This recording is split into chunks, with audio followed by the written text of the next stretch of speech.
সফলতার কোনো শর্টকাট হয় না, হয় অনেক কাঠখড় পুড়িয়ে জীবন যুদ্ধের প্রতিটি অধ্যায়ে নিজেকে প্রমাণ করে করে একটু একটু করে আপনি সফল হবেন, একটু একটু করে আগাবেন। ইটস এ জার্নি, এটা কোনো ডেস্টিনেশন নয়।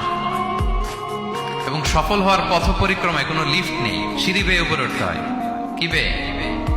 কিন্তু আমরা সফল হতে চাই কিভাবে? ডাইরেক্ট 100 তলা, এই তো আমি সফল, উপরে, সবার উপরে আমি, এইভাবে চাই সফলতাটা। সবার উপরে উঠে যাব, গোল্ড মেডেল গলায় পরাই দিবে, আমরা সাকসেসফুল না। সফলতার রাস্তায় কোনো লিফট থাকে না। কি দিয়ে উঠতে হয়? সিঁড়ি বেয়ে ঘাম জড়িয়ে উঠতে হয়। দেখেন, শুধু আলোর মুখ দেখার জন্য মায়ের পেটে আমাদের কত সময় লাগছে বলেন তো?